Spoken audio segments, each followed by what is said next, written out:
Many engineers and architects specify and design concrete structures every day, some of whom have never fully experienced the concrete mixing process, and as a result have not grown an understanding of the complex material they choose for their structures.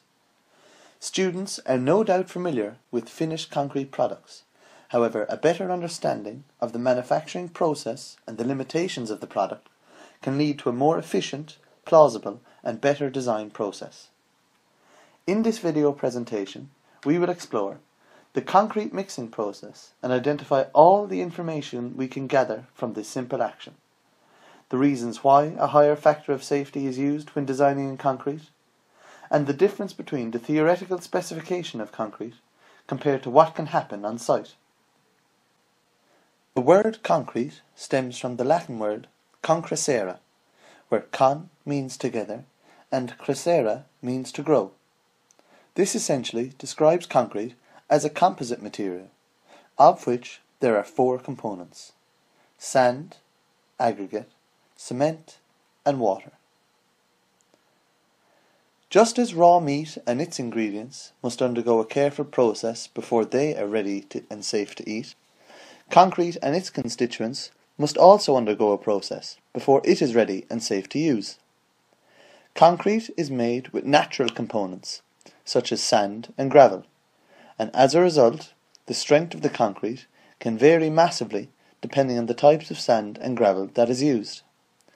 As seen on the slide, there are a lot of opportunities for mistakes to occur during the process, particularly during the chemical reaction stage. These are part of the reasons why a higher factor of safety must be used when designing in concrete. In this video, we will examine a relatively small quantity of concrete being mixed in a small cement mixer, which are typically found on building sites. A closer inspection of the sand and gravel gives us an understanding of the variability of the natural components used. Particle sizes and whether the material is wet or not can vary from mix to mix, and thus so will the concrete produced. Once the required volume of concrete is specified, we can use ratios to calculate the required weight of each component. In this case, the materials are weighed using a typical laboratory scales. Once the sand and gravel are weighed and added into the mixer, the mixing process can begin. In this instance, the gravel used was wet rather than being dried in an oven. This meant that less water was needed to be added to the mixture, as a small amount was already present. Once the sand and gravel have been added, the next step is to add in our predetermined volumes of water and cement. The churning of materials can produce some fumes into the air. Consequently, the water is added in gradually and at the same time as the cement in order to mitigate the giving off of these harmful fumes. The careful addition of water to the mixture is of the utmost importance. The hydration of the materials is part of the chemical reaction, and thus the control of the water to cement ratio is vital. Too much water can result in a slushy, unusable concrete, whilst too little results in the chemical reaction not having taken place. The mix should be one consistent colour, and large clumps sticking together are an indicator that slightly more water is required. As the final portion of water is added to the mix, we can see how the properties change rapidly. Once the concrete has been sufficiently mixed, it is poured from the mixer and is ready for the next step in the process. We should note that if this were to be open to rainfall, the water to cement ratio would be subject to change, which would lead to the design strength of the concrete to be compromised. This emphasises the importance of supervision and quality control that should take place. A low water to cement ratio means the concrete can achieve a higher strength, but has a poor workability.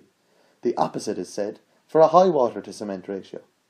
In some cases, plasticizers can be added to improve the workability of the concrete without impacting the water to cement ratio.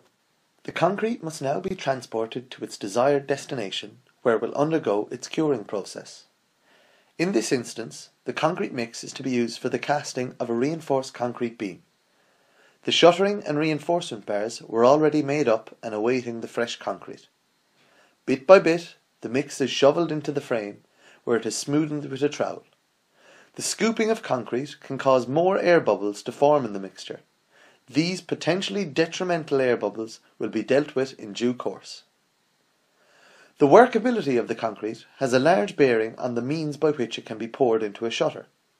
Engineers must be aware of the tricky nature of wet concrete when designing their structures to ensure their designs are feasible to be carried out on site. Once the shutter has been filled and smoothened off, the concrete is ready to undergo a vibration process, which removes all the trapped air from the mixture.